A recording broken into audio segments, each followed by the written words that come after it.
Bonjour Alain, heureux de vous retrouver en ce dimanche avec toute l'équipe de la matinale. Bonjour chers auditeurs, chers internautes de la chronique spirituelle, la bonne nouvelle.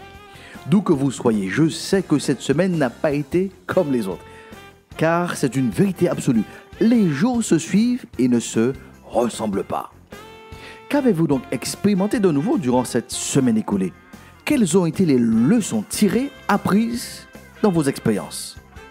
Comme dit le dicton, si l'école nous donne des diplômes, la vie nous donne des leçons. Durant cette session, je vous invite à un petit exercice qui rend heureux. En ouverture du livre de l'Apocalypse, Saint Jean affirme « Heureux celui qui lit et ceux qui entendent les paroles de la prophétie et qui gardent les choses qui y sont écrites, car le temps est proche. » Le contexte de cette affirmation est renversant. L'histoire nous rapporte que Jean, le jeune disciple que Jésus aimait, s'est retrouvé exilé sur l'île de Patmos, située en Grèce, face à la Turquie. C'est là qu'il a reçu les visions décrites en Apocalypse. Dans une totale déconnexion de toute l'actualité, du modernisme d'Athènes, il affirme cette vérité déconcertante. Heureux, heureux celui qui lit et ceux qui entendent les paroles de la prophétie et qui gardent les choses qui y sont écrites, car le temps est proche. Plus que sentiment de bien-être, c'est une affirmation d'épanouissement heureux. Dans cette session, je vous invite donc à faire l'expérience de la lecture et de l'écoute de la Bible. Pour cela, disposez-vous simplement à écouter des lectures choisies, juste pour votre épanouissement personnel. Nous essaierons de prendre en considération le maximum de situations qui nous touchent de près. Pour appuyer cette vérité, heureux celui qui lit et ceux qui écoutent, le roi David affirme dans le psaume 1er ce qui suit. Heureux l'homme qui ne marche pas selon le conseil des méchants, qui ne va pas se tenir sur le chemin des pécheurs et ne s'assied pas en compagnie de ces gens qui se moquent de Dieu. Toute sa joie, il la met dans la loi de l'Éternel qu'il médite jour et nuit. Il prospère comme un arbre implanté près d'un cours d'eau. Il donne toujours son fruit lorsqu'en revient la saison. Son feuillage est toujours vert. Tout ce qu'il fait réussit. Tel n'est pas le cas des méchants. Ils sont pareils à la paille, éparpillés par le vent. Aussi, lors du jugement, ils ne subsisteront pas, et nul pécheur ne se maintiendra parmi la communauté des justes. Oui, car l'Éternel prend en compte la voie suivie par les justes, mais le sentier des méchants les mène à la ruine.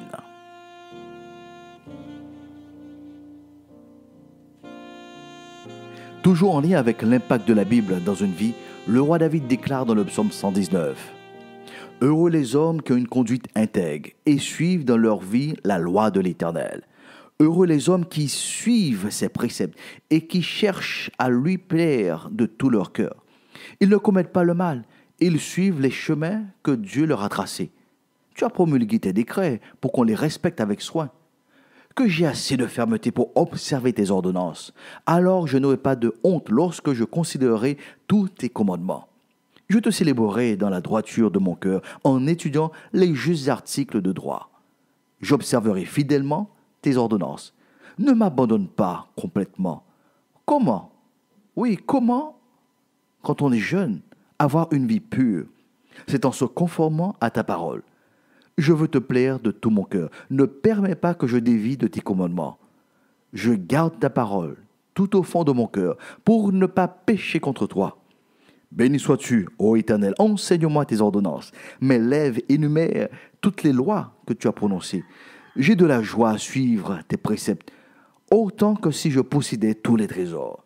Je veux méditer sur tes directives et fixer mes regards sur les voies que tu as tracées. Je trouve un grand plaisir dans ce que tu prescris et je ne veux jamais oublier ta parole.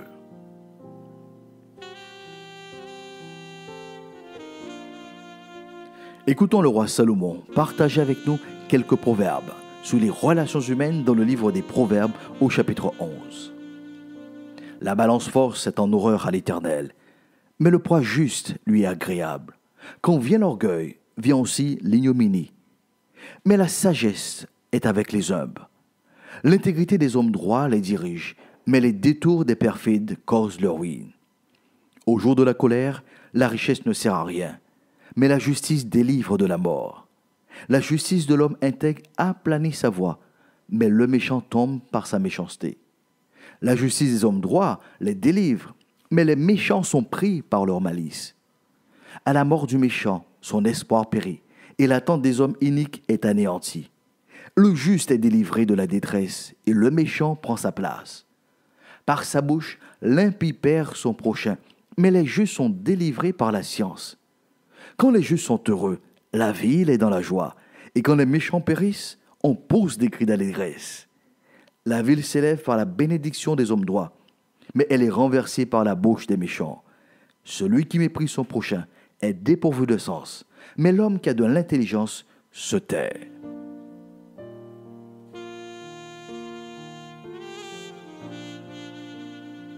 Voici quelques recommandations du Christ face aux pressions exercées par l'argent en Matthieu chapitre 6, verset 19. Ne vous amassez pas des trésors sur la terre où la teigne et la rouille détruisent et où les voleurs percent et dérobent. Mais amassez-vous des trésors dans le ciel où la teigne et la rouille ne détruisent point et où les voleurs ne percent ni ne dérobent. Car là où est ton trésor, là aussi sera ton cœur. L'œil est la lampe du corps. Si ton œil est en bon état, tout ton corps sera éclairé. Mais si ton œil est en mauvais état, tout ton corps sera dans les ténèbres. Si donc la lumière qui est en toi est ténèbres, combien seront grandes ces ténèbres? Nul ne peut servir de maître, car ou il haïra l'un et aimera l'autre, ou il s'attachera à l'un et méprisera l'autre. Vous ne pouvez servir Dieu et Mammon. C'est pourquoi je vous dis, ne vous inquiétez pas pour votre vie de ce que vous mangerez, ni pour votre corps de quoi vous serez vêtu. La vie n'était pas plus que la nourriture et le corps plus que le vêtement. Regardez les oiseaux du ciel, ils ne sèment ni moissonnent. Ils n'amassent rien dans les greniers, et votre Père céleste les nourrit. Ne valez-vous pas beaucoup plus qu'eux? Qui de vous, par ses inquiétudes, peut rajouter une coudée à la durée de sa vie? Et pourquoi vous inquiétez au sujet du vêtement? Considérez comment croissent les lys des champs. Ils ne travaillent ni ne filent. Cependant, je vous dis que Salomon même, dans toute sa gloire, n'a pas été vêtu comme l'un d'eux. Si Dieu revêt ainsi l'herbe des champs qui existe aujourd'hui et qui demain sera jetée au four, ne vous vêtira-t-il pas? À plus forte raison, gens de peu de foi. Ne vous inquiétez donc point et ne dites pas que mangerons-nous, que boirons-nous, de quoi serons-nous vêtus? Car ces choses, ce sont les païens qui les recherchent. Votre Père céleste sait que vous en avez besoin. Cherchez donc premièrement le royaume et la justice de Dieu, et toutes ces choses vous seront données par-dessus. Ne vous inquiétez donc pas du lendemain, car le lendemain aura soin donc de lui-même. À chaque jour suffit sa peine. Comme j'aime bien le rappeler, le Christ a toujours une parole de circonstance pour nous. En lisant, en écoutant la Bible, vous trouvez donc les ingrédients pour être heureux dans votre vie et quelle que soit donc votre circonstance actuelle. Rappelez-vous, c'est le disciple Jean, tenu captif sous l'île de Patmos, privé de quasiment de tout, qui déclare cette béatitude. Heureux celui qui lit et ceux qui entendent les paroles de la prophétie et qui gardent les choses qui y sont écrites, car le temps approche. Lire, écouter, c'est avoir les ingrédients sur le plan de travail de sa cuisine.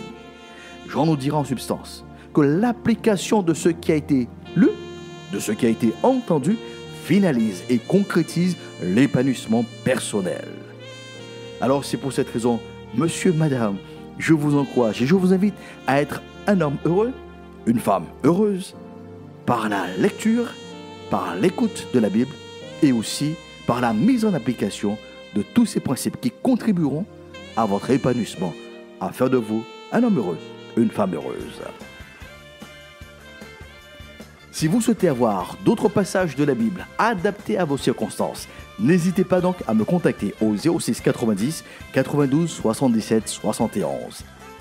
En attendant, vous pouvez réécouter le replay donc de cette session sur la chaîne YouTube du Pasteur Josias. Proclamons ensemble, la paix de Dieu soit avec vous pour une meilleure saison.